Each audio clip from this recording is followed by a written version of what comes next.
Well, good morning, good afternoon, or good evening. Such is the beauty of pre-recorded media. My name is Skinny Minnie. I am a drag queen from Glasgow, and welcome back to my YouTube channel. Now, it's been a minute since I sat down in front of a camera, but I am back, tentatively locked in, and completely ready to have a good time. So, for context, Marina is probably the first artist that I ever truly stand. I got into her around 2013 when I found myself on Tumblr, and as I am but a simple homosexual, the album Electra Heart deeply informed not only who I was as a teenager, but who I have grown up into and become as an adult. And as an artist, she holds a very treasured place in my heart for probably being the first songwriter that ever made me feel understood and seen. Marina was who helped me realise that music is art and is the language that connects us all. Maybe this is too much, but I even consider Electra Heart to be a borderline drag persona. And the way that Marina approached her eras around the time that I discovered her has been so foundational in the way that I have grown up to understand being a creative through multiple chapters of my life. I don't know if I would be a drag queen if it wasn't for Marina. So blame her, I guess. And that is why I have brought you all here today. At the time of filming, I am just a few days away from getting to see Marina live for the third time at her Princess of Power tour here in the UK, which I have been counting down to for almost a year. Now, a fun fact about me is that I have a problem with delaying my consumption of something until it feels like the right moment to enjoy it properly. This is definitely a neurodivergent thing, but it feels like all the planets have to be in alignment, Mercury has to be in Gatorade, and pigs must be flying outside for me to just sit down and savor something that I want to enjoy. Which is to say, the week of the concert is finally here, and I've been waiting for the right moment to listen to Princess of Power since the album came out. So, for like a year. I'm pretty much out of time. Please do not mistake that, by the way, for any distaste for Marina or even modern Marina. This is a me problem. I promise I am a real fan. I became gay when she sampled Toxic as part of her Neon Nature tour visuals. I performed the then leaked demo of I'm Not Hungry Anymore as my first performance back on stage after lockdown lifted in 2021. I was defending her online when she released Love and Fear. The gays just wanted her to make depressed bangers and hated that she turned 30 and started SSRIs. I am just cooked in the head, and I have delayed my gratification to the literal last possible second. But no more. Marina is going to be right in front of me in a couple of days, and I want to be able to sing along. So, internet, let's share this moment together. I'm going to sit down, stick the album on, and react in real time for you all. I'll give you my thoughts on the music, the vocals, the lyrics, and anything else that comes to mind. Disclaimer, this will not be a substitute for listening to the album yourself. I'm going to commentate, and I don't want a copyright strike. If you're interested, give it a listen in your own time. Mother could use the streams. Anyway, all that chat about eras and art, and I'm dressed like this. Perish the thought. Now, if I was a Marina outtake, I would be double live. Here she is, boys. Here she is, world. Her life is a play. It's Skinny Minnie. This look is inspired by the wedding dress that Marina wore when she performed at GAY in 2012. And just generally Electra's trashy Vegas bride aesthetic. I wore this look at my club night here in Glasgow called Sorority when I performed Evil, so if you're local, maybe come check us out. Alright, so here we go. Princess of Power, show me what you're made of. I've turned off shuffle and I've turned off crossfade. So, spoiler from future Skinny, turns out I didn't turn off the shuffle, and I don't notice this for about an hour. So, stay tuned for that crash out, I suppose. Track number 1, Princess of Power. Here we go. So we're starting off with a very storybook kind of beginning. I've got the lyrics in front of me here, by the way, if that's not clear. I feel like this is going to set the tone. Oh! Alright. I like this. Reminds me of Super Graphic Ultra Modern Girl. It's like a new chapter. I'm almost seeing some like Melanie Martinez portals in here too. Oh, I've missed her. This feels like a blend of songs from Love and Fear. A little bit of Fruits in here too. With a very like storybook. This is gonna sound so dumb, but I'm envisioning the opening of Shrek with the storybook and like a butterfly chrysalis. And I love these like electronic laser sounds. Bit of 80s, bit of synth. Ah! This is very almost like comic booky as well. Oh, I really like this. It's very cutesy.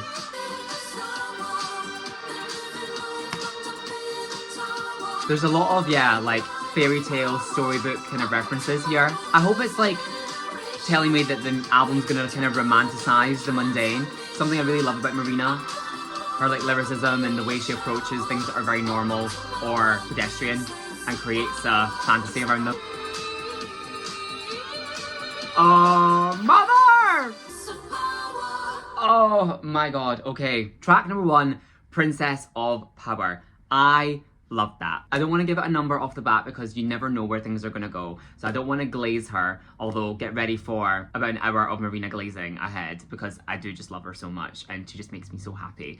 I really enjoyed the little bit of synth references and kind of zappy sounds. I'm feeling like I'm envisioning a sort of storybook, comic book, come to life situation, very pop arty, romanticizing a lot of the mundane here, trapped in the past, up in the tower, Rapunzel sort of vibes by the way that she's approached love in the past, and now she's opening her mind up to the new ways love can take shape and that love can come to her. Definitely seems like we're getting more of the fluoxetine Marina. She's on the antidepressants. She's seeing the joy in life. That one meme of the little jelly thing. Ah, the way I'm seeing life. One thing that I love about Marina across her eras, each one feels like a little step away from the next one. I can see a lot of Ancient Dreams in a Modern Land here still. The kind of sound and the kind of aesthetics that are being conjured, but I also feel like you could see some love and fear in there. You could see a little bit of fruit. One of the best things about getting to be a part of an artist's journey across 10, 15 years, being a fan for that long, is their evolution and the references and the growth from previous iterations of themselves. So I'm excited. I'm gonna give this an 8 because I don't know where we're gonna go from here. But this was very solid and I'm very happy, and this is going in my liked songs on Spotify. Song number 2, Final Boss. Hi, so it's Skinny from the future again. So obviously Final Boss is not the second song on the album, it's actually the last song on the album, but at this point I was not aware that it was playing on shuffle. I considered editing around this, but for better or worse, this is just how I experienced the album at the end of the day, so we're gonna go with it. If you are a track list purist, I'll order them properly in the description so that you can jump around yourself at your own discretion. Okay, so we're really in this like video gamey, comic booky kind of world, like arcades. Okay. So the video game here is a metaphor, the final boss, the battle. Yes! Right, romanticize your life. Find yourself in the small things. You're the hero, they're the villain. It's giving like Dance Dance Revolution. Oh my goodness! I love that.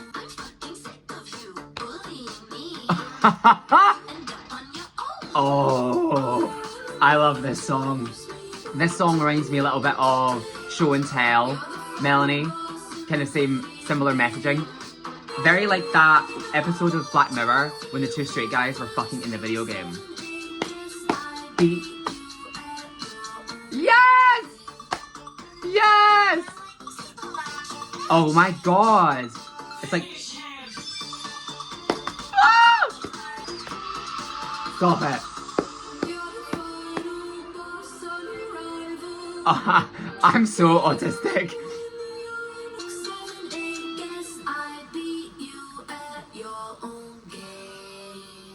Game over. Oh my goodness. Right, that was song number 2, Final Boss. I really, really like that one. I like that one more than Princess of Power, but I think the subject matter just spoke to me. One of my favorite things about Marina lyrically is how she makes such a story out of very mundane life things. Think back to Obsessions and the conversation in that song about buying crackers at the supermarket, turning that into shame and relationships, and it's like a similar thing that's happening here where taking the metaphor of a video game, a final boss in a video game, my goal to take you down, almost her being cast in the role of villain, by other people, and she's almost taking re-ownership of that storyline by casting herself as the hero with this final boss to overcome.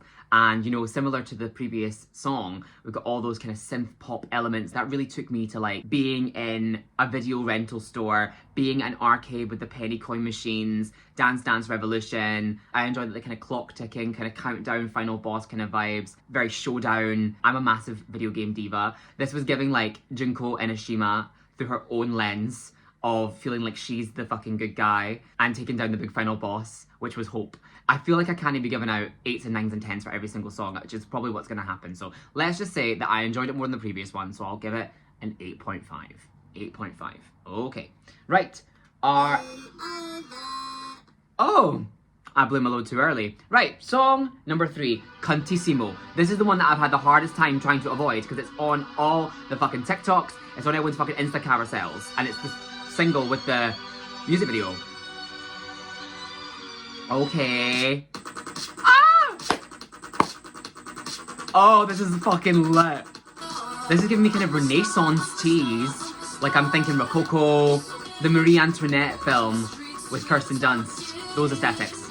Some independent woman shit, honey.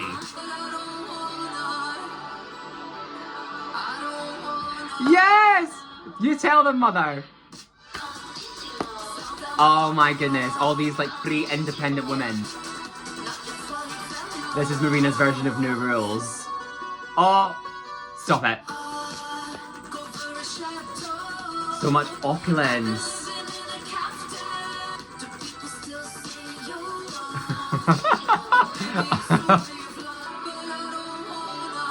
Oh. Right, where are we going here?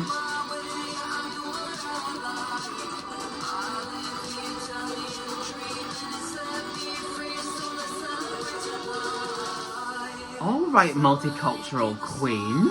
This is such a like flash to the past of old Marina.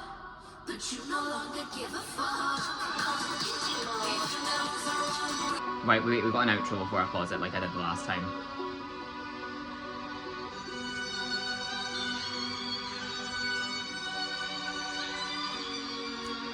Shut the fuck up. Number 1, this is a song that I have heard little bits of, specifically the kind of like zzz, I almost sounded like Cynthia Rose from fucking Pitch Perfect there.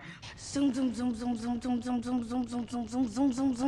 the kind of underpinning of the song that went throughout, kind of revisiting similar themes and territory from her earlier albums, but through her new mature sound. The vibe I'm beginning to get is that the Princess of Power, similar to Electra Heart, is like a creation, like a character, overly romanticizing, taking to the umpteenth level this mundane sort of things in reality and giving them this like fierce lick of paint, essentially, and romanticizing your life. The last song was about your ops and the girls preying on your downfall. This song is about men and making yourself smaller for men and making yourself smaller for relationships.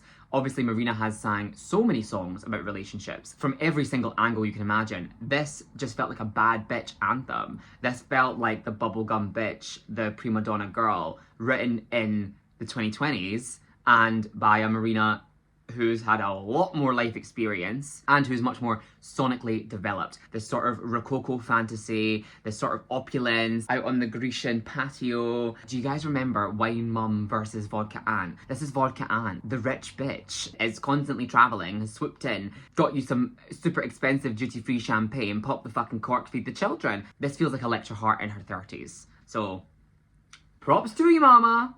I'm here for it. Song number 4, I Love You. I heart you. I love you. I heart you. This sounds like Animal Crossing music. Okay, this melody's crazy. It's a bit more 70s, kind of psychedelic. Very breathy, very airy-fairy.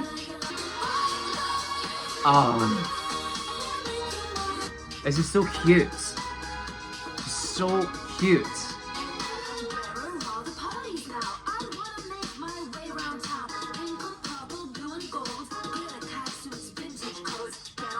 Okay, you better rap. I love when she pulls out her accent. Okay, this is giving like Dance the Night Away Barbie kind of vibes. You get where I'm coming from? Like that scene from the Barbie movie. This feels like very vintagey, very throwbacky. These vocals are insane. Ooh!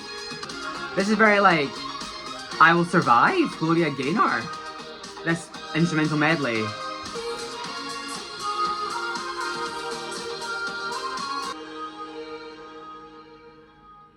Okay, that was I Love You. That was, in a word, very cute. That was so cutesy, so lighthearted. Can I help you? Just like a fun dance track is what it felt like. I kind of could imagine being on the dance floor at Studio 54 and everyone is in jumpsuits and flares and soul training. Just this very cutesy, out at the disco, hope I find love on the dance floor kind of track. Party girl vibes. I will say for this one, in the back third of the song, started to feel my attention going other places, checking myself out in the camera. Not that it was bad, but just that I would love to be enjoying it in an environment where I'm not just like sitting down, listening to the music and thinking, because it wasn't particularly deep. But there's nothing wrong with that. Songs are allowed to be shallow and allowed to just be fun.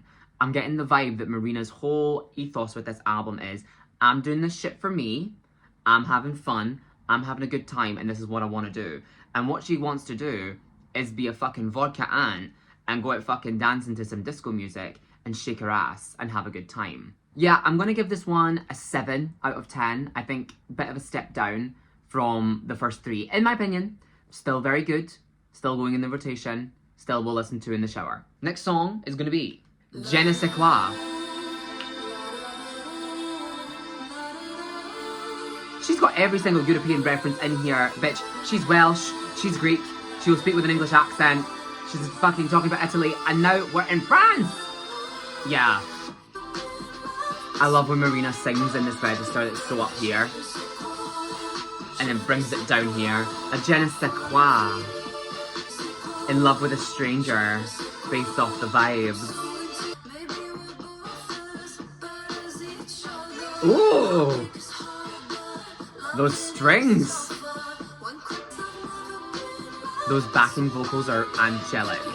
This is giving me like ballroom kind of dancing, like I can imagine like being spun around a ballroom in like Bridgerton or some shit. Like a love at first sight across the ballroom dance floor kind of vibe. Oh. Marina is the queen of the bridge. Loving this strip back bit because we're about to have that beat drop, honey.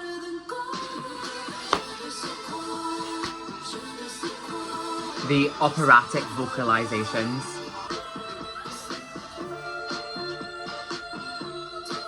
Mother! That was Ne Sais Quoi. Off the bat, I'm giving that one an 8 out of 10. I love that one. This is the song so far on the album that has shown off Marina the most vocally. One thing that really drew me to Marina when I first discovered her was not just her songwriting, but that her vocal tone is so unique. She has such a range. She can deliver these angelic falsettos, but she's also capable of a really deep, punchy, lower register. And it's just an amazing female vocal, and this song has shown it off the most of all of the songs so far. This is one that I felt was probably the most vocally impressive. This song reminded me sonically of Parachute by Cheryl Cole. I don't know if anyone has listened to that song, but I loved that song, and what was happening in my mind was this sort of like masquerade ball, Bridgerton situation, locking eyes with someone across the room. You've not quite spoke to them, you've just kind of got their vibe, and they've just got something about them that's so alluring, so interesting, a certain Ne Sais Quoi. Love when Marina does this thing and leans into the whole European princess of it all. Not got particularly deep thoughts on it, but definitely liked it. The songs so far, all very cohesive. All this sort of heightened reality, whether that is this like video gamey thing, whether this is this sort of Soul Train 70s thing, or these sort of Regency, Renaissance, King and Queen of the Castle type shit. Loving it so far. Next song, Metallic Stallion. Are we getting our first ballad? Because one thing Marina's gonna do is fucking destroy a ballad. A metallic stallion, like a car? Metallic stallion. I'm trying to think what that could be. Is this like the one that got away kind of thing? Like a love you think is gonna work out and then it doesn't. We are getting our first ballad, by the way. Is this about loving an avoidant man?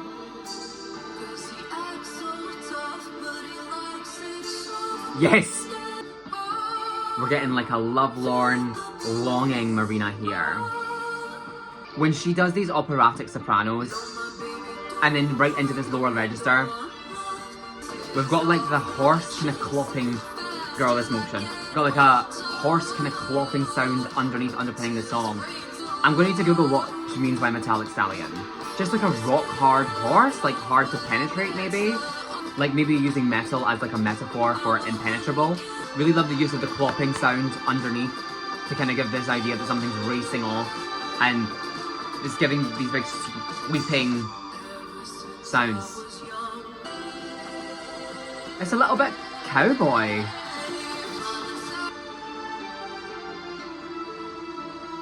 This is very Gone with the Wind, epic sprawling shots of like a house on the prairie and like a man with a cowboy hat off on a stallion. Okay, that was Metallic Stallion. I'm gonna give this one, just off the bat, a 7 out of 10. I am unsure what she means by Metallic Stallion, so wait right there, talk amongst yourselves, while I Google the genius lyrics for this one.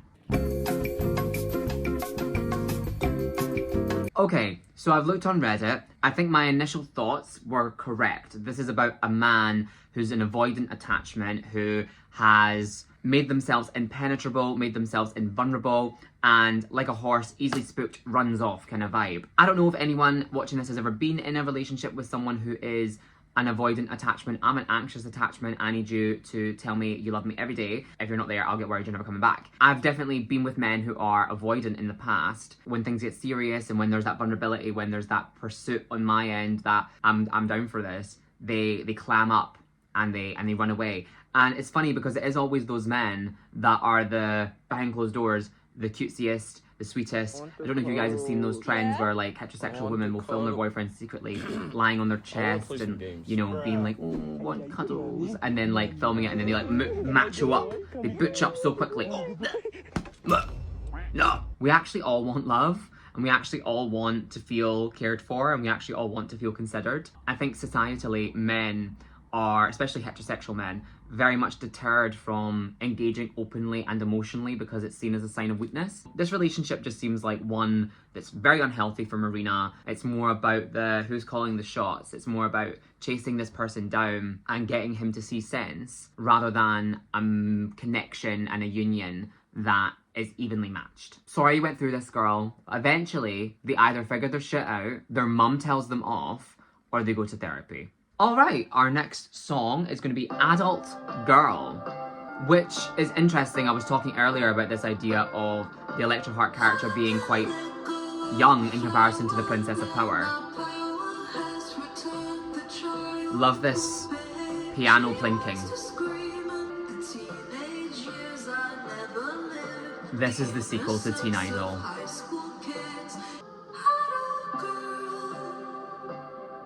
I've been waiting for this one because I've seen its title.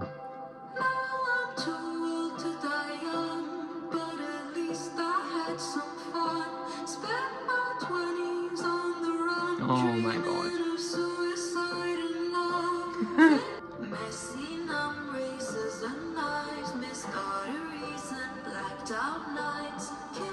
I think this song's gonna make me cry. Oh my goodness. Love the simplicity of the music. It allows the lyrics to really shine.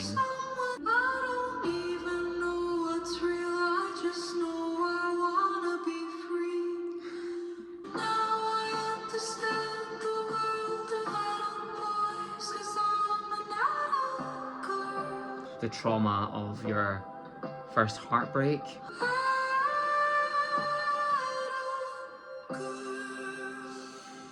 So that was Adult Girl. I'd seen that song on track lists, but I hadn't listened to it, obviously. I get the feeling this is a sequel, not just to Teen Idol, but to the whole character and exploration of Electra Heart as an album and as a concept. It just speaks to an experience when you spend your adolescence expecting to be dead, and then one day you wake up and you're in your 20s or you're in your 30s and you're alive, and you never planned for this because you always thought you would have had your ticket punched before then. At first I thought the song was going to be about like healing your inner child and getting back in touch with things that matter to you, and you know, like the joy of whimsy and stuff, but it's really about what's taken from you as a child, as an adolescent, when you are traumatized or go through heartbreak, or just something happens that's just not supposed to. I mean, honestly, what is more traumatic than being born? None of us asked for that. Yeah, I'll be honest with you guys that I didn't see myself making it to 16, 18, 20. I'm 26 now, and I look back, and that whole era of being a teenager, I just spent so miserable, believing that misery was the totality of everything I was ever going to experience. There's so much here that references or riffs off of things from Electra Heart. Ain't Youth Meant to Be Beautiful? That song was beautiful. That song really touched me. This is probably my favourite so far. I loved that the music was so stripped back so that we could just focus on the lyrics, go through kind of a mourning of childhood innocence with her. This is why I said about defending Marina and the music she makes now that's not depressed bangers, because I relate to that song, and I'm sure a lot of people do. And I'm sure a lot of people related to the music that she made when she was younger. All any of us can hope for is to overcome those feelings of despair. Find out within ourselves that now at 26, I know I'll see 30, you know what I mean? When you lose so much of your life to trauma and to mental illness, there's an anger, there's a resentment, and there's a grief of all the paths untravelled. And this song feels like an ode to that and her grieving process. So that was beautiful. I'm gonna give that a 10 out of 10. And I'm going to lock the fuck in and try and not cry for any of the other songs. Fuck's sake, Marina. Knew this was gonna happen. Next one, Everybody Knows I'm Sad. With the happiest beat ever. We've got a juxtaposition here between what she's saying and the sound of the song. Are you trying to kill me? I can't deal with what's happening sonically in comparison to these like devastating lyrics. Oh my god. You better have a public crash out, queen. It's like the performance of joy and mania. Just up and run away from your life.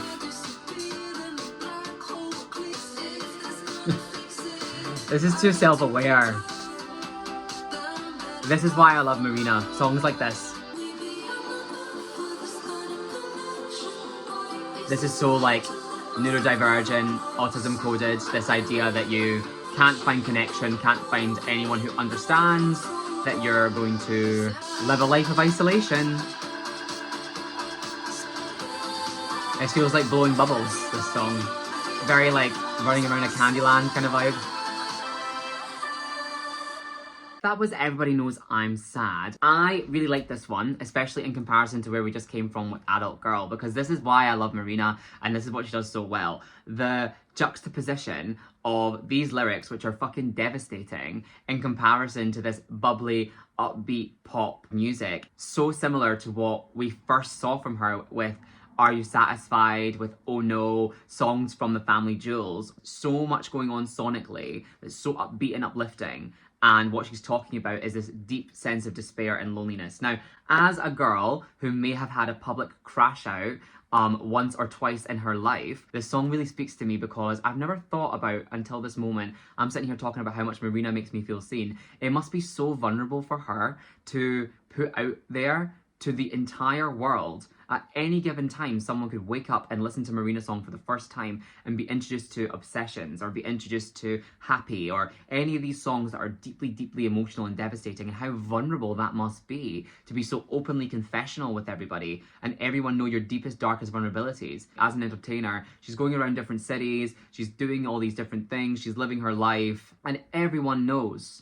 Every single person she ever comes into contact with who's listened to her songs knows her deepest and darkest vulnerabilities that she's chosen to share as an artist. That is humiliating. That is horrible. You know, you see sometimes celebrities talk about when they're in meet and greets and stuff and fans tell them they saved their life. There's almost like a trauma dump situation. It must be so difficult. And I know from my own experiences that it is difficult being on the receiving end of other people's parasocial emotion where they feel connected to you because of trauma you've experienced. And that is literally what I have with Marina, my fucking self. I'm sitting here saying that she's been through all this stuff and she's gotten better and she's, you know, on SSRIs and she's fucking more emotionally well adjusted, and all the fans reacted so negatively to her content when it wasn't depression core. And I feel like this song is almost a sort of response to that, putting a little bit of a cap on it. Yeah, you all know I'm sad, you all know I'm miserable, you all know I isolate myself, that I hide away from my friends and I'm lonely and I'm vulnerable. Set to this, you know, super upbeat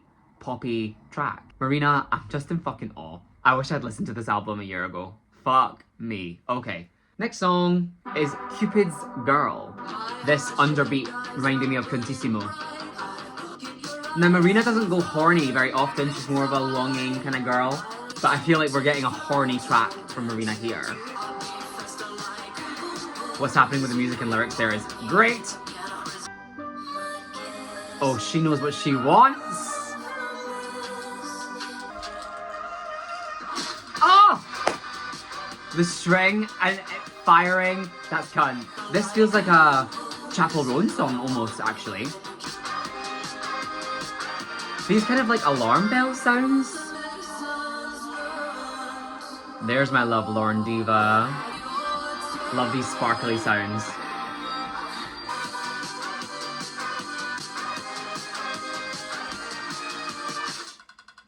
Okay, I loved that abrupt ending. That was really fun. I'm gonna give this one a 7 out of 10, Cupid's Girl. I feel like with Marina, a lot of her songs which are about love are from this position of yearning, he doesn't love me back, or our love is doomed, and all these things. It has been a while, if ever, that Marina has just outright been horny on main, and I'm so here for it. Do I think this is like a massively deep song? No. Do I think we just needed a little bit of a palate cleanser after the last two? Abso-fucking-lutely. Let's get back to this elevated realism, Greek gods, another theme bringing back in that sort of European charm, very operating on a higher plane of existence and really deeply romanticizing the act of chasing down a man and getting your fucking fix off of him because you fancy him so hard. I support women's rights to be the pursuing party. Like that one a lot. What do we have next? Butterfly.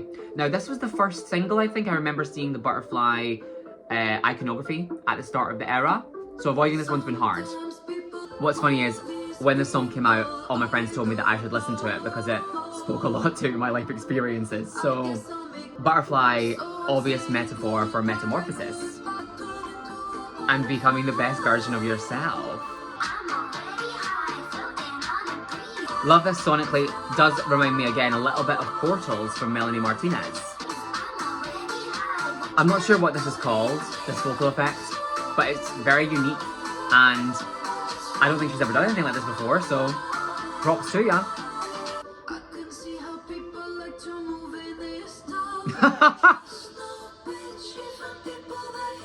Wow. Love that run.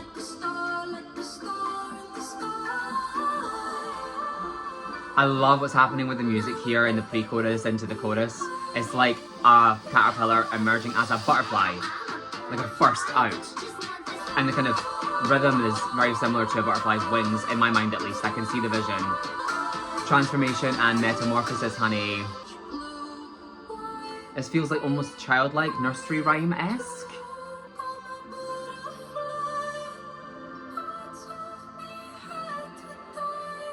Wow. Wow.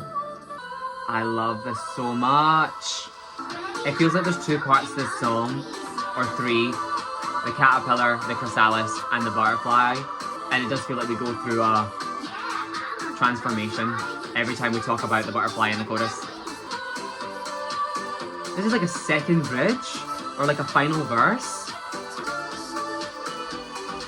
So that was Butterfly, which is a song about transformation, specifically about the concept of discarding parts of yourself into becoming the best and fullest version of yourself. Everyone's been through that at one point or another, where someone you think is going to be in your life forever suddenly exits your life without warning. That kind of jarring nature of it kind of takes me back to one of the earlier songs, Final Boss, sort of the ops, the fake friends of it all. Yeah, the transformation being painful, having to kill parts of yourself in order to become this next version of yourself. But that version of yourself is the version that can soar. The biggest, best, greatest version of yourself that you can be. I really liked the messaging, and I really liked what it did sonically.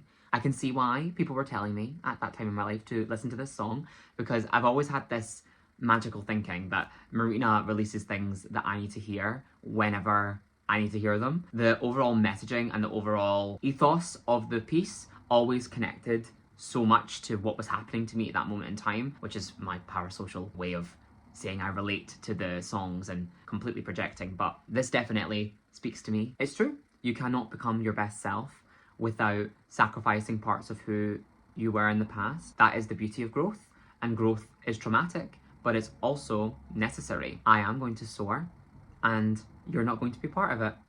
Next song is going to be Hello Kitty. Okay. We're in a more ballads kind of vibe here.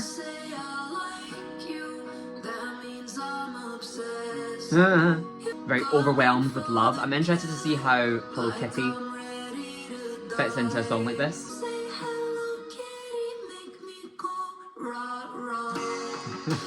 Oh, Marina.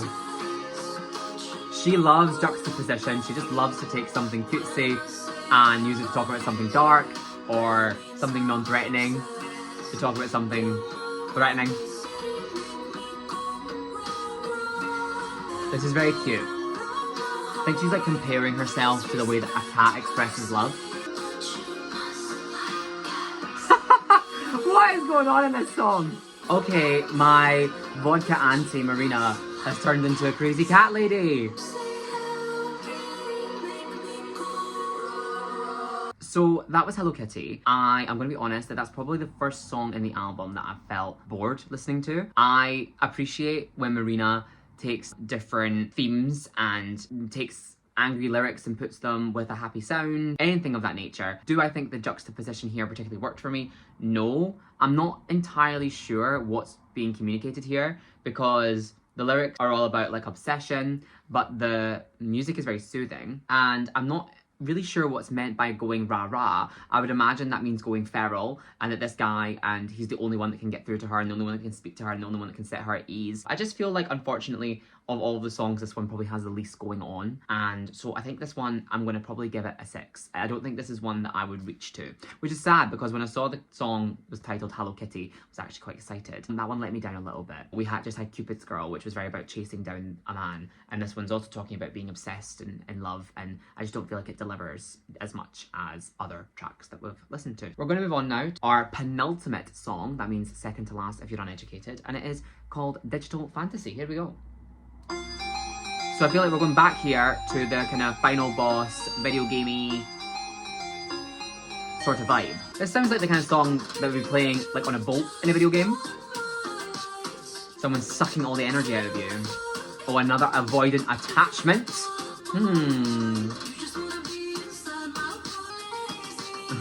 I love the Kesha-esque vocal there. So like love over the internet exclusively. Someone who can't show up in reality. All top and no trousers. Very like Game Boy kind of fighting sounds. If you are not mourning your situationship for 6 months longer than it lasted, you're not doing drag. It's very like dating in the digital modern age. Like a guy you met on the app. He's trying to control you. Know your worth, queen. The music is so like, forgive the comparison, but like Wreck-It Ralph too. Ralph breaks the internet, like glitchy, in the system, in the matrix. That was Digital Fantasy. I really like that one. I'm going to give that one an 8 out of 10. It's quite like an interesting topic of, I'm assuming, meeting on the apps, talking to somebody romantically through social media, through a phone, then them kind of not following through in reality. Now, I am very lucky that every relationship that I've ever had has been born out of an in-person connection. I've actually only ever been on one date from a dating app, and it was in 2019, so it's hardly relevant to my life now. But I do know for a lot of my friends that there is this sense of speaking to people, playing the field, having conversations with people that you've actually got no interest in meeting up with. It's like purely for your own validation. And I think that's what poor Marina's been on the receiving end of here. She's on whatever that app is that the celebrities use, Raya, speaking to the boys, and she's, you know, not wanting to live her life alone, that we discussed in Everybody Knows I'm Sad. She's looking for love. Cupid's girl, she wants to track someone down. That's kind of the vibe I'm getting. She's, you know, ready for a real relationship. She just comes into contact with fuckboys who mess her around and are only using her for validation, only want the digital fantasy of the hot pictures potentially, perhaps even the clout of being associated, but not the reality of being a partner. So as like a drag queen, I've experienced in the past, you know, people who maybe use a romantic connection to you or a sexual connection to you as a way to get involved with you, as a way to benefit from you. If you're going to anything fabulous and fancy, well, they're coming along with you and they get to essentially LARP the lifestyle that you have spent a lot of time building. Maybe as a celebrity, maybe as a, you know, worldwide, internationally touring person, Marina may have dealt with something like this similar in the past as well. Sometimes I feel like when songs and music deal with technology and modern technology, it can sometimes become a little bit cringe. You know, in movies and in TV shows, whenever they show a social media app or a character's texting, it's always outdated by the time it comes out. It's got a very fast turnover rate of when teenagers no longer talk like that and technology no longer behaves like that. So you should never try, in my opinion, to use what's popular because it will date your product, it will date the art very quickly. But I like that this kind of just dealt with a general theme of avoidancy in relationships and people not being ready and playing about and messing with your feelings, while also including a digital element. Like, see if she had mentioned like Tinder or something in the song, I would have been like, right, come on girl. No, I thought that this was quite sophisticated and I really enjoyed it. So we've got one song left and it's called Rollercoaster, and then we're gonna finish this roller coaster of an album. So here we go, Marina. What are you gonna finish us off with? Okay, I did not expect this. Like a cheer chant. Why is this so lemonade mouth? I feel like I'm getting thematically a whole sense of like, I'm gonna do what I want, fuck what you all think. I've spent so long constrained. That was a really horny line. See, when you love yourself radically and become the most actualized version of yourself. Yes, come on, girl. Like climbing a roller coaster. So the roller coaster is like a metaphor for her emotional state, where you can be so low, but then you'll get back high. And this album has actually taken us on a lot of emotional lows and highs. This song reminds me of Happy from Fruit in a very different way. Very sonically different, but a similar message. Living life to its fullest. A recovery from depression. And that is the end of Rollercoaster, and that is the end of Princess of Power. Oh my goodness. So, I love that song. I love that as a closer to an album. On Fruit, Happy opens the album, and it's a similar song message-wise. This sense of spending so much time miserable and then climbing out of it and finding, in this case, the love of their life and smiling so wide as explored in Rollercoaster. And I think what it's talking about in the metaphor there is that life is like a roller coaster, and that's maybe a trite metaphor, maybe we've heard that one before, but really think about it. You never know what's around the next corner. You never know what's coming. Only thing that you know is for every emotional low, an emotional high is going to follow, and that whiplash, just believing in the roller coaster of life to take you to a destination of joy, of fulfillment. I think this album's taken us lots of different places. We've been up, we've been down, some really sad moments with Adult Girl, some really happy moments with Princess of Power. I think what I'm getting from this album and where she's trying to communicate she's at to all of us is, I've been low, I've been high, and all of those things are part of who I am and make me the artist that I am today. All of those things are inextricable from the journey that I've been on. I'm proud of each and every single part of it. And that is a great message, and one that I would implore everyone watching to take with themselves out into the world, because you can't change your past and you can't control your future. However, you can make the most of the cards that you have been dealt. You can find a way to experience joy and to filter what you're going through a lens of utility. Everything happens for a reason. I've always believed that. I also believe that we have free will, that we can influence the course of our own lives. When you really think about it, those two thoughts don't coexist. If we have control over our lives, then what happens to us isn't predetermined. But it's always songs like this and pieces of art like this album that make me really consider everything that I've been through in my life and how it's prepared me for everything that I experience in the present, who I may be and what I may have turned out like if things had went differently when I was a child, or if I'd made different decisions as an adult, and all of these things. We don't get a do-over and we don't get to go back and change these things, but we do get to become our own version of a butterfly and hopefully spread our wings and soar in whatever way we find ourselves. So I think this is a really optimistic album. There's a sense of recovery while not ignoring the trauma. I think that's what people didn't like about previous albums, is this past version of her had been swept under the rug and we're not digging into this deep dark trauma that has allowed you and facilitated you to get here. I think a lot of fans have felt left behind by that being erased in previous albums, but it's very present here. There is an underpinning of climbing out of trauma and climbing out of depression and negativity to be able to bask in happiness. This is parasocial as fuck, but I'm so happy for her. I love her so much, and even if I was to get to thank her, I could never communicate to her what her music has done for me, and a lot of these songs are ones that I'm excited to take into this next chapter of my life and become new favourites. So yeah, thank you for watching all of this with me, guys. Favourite off the album is probably Adult Girl, but that's probably expectable to hear from me. But yeah, I really enjoyed Cuntissimo, and the other song that I really liked was Everybody Knows I'm Sad. However, I have just clicked on the album and realised this entire time that the album has been playing on shuffle. So ignore everything I said about going through the album in order. That's actually deeply annoying because I like my first listen of an album to be the way that the artist intended for the songs to be listened to. And obviously here's me sitting talking about Rollercoaster as a final fucking track. In reality, the final track is Final Boss, which is an interesting closer, but as you remember from the start, was one of my favourites. So great. Ignore everything I said about that.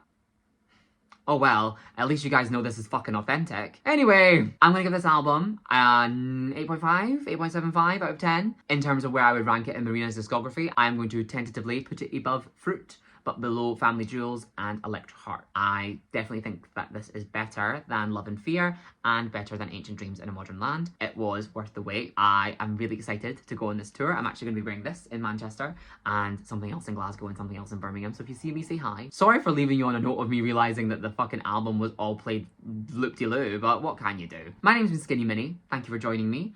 If you are not subscribed, then feel free to. Drop me a comment, tell me your favourite song, tell me what you think of the album. Let's get to know each other a little bit better. But until next time, thank you so much for joining me. Please continue to stay drunk, make bad choices. I love you so much, and good night from me.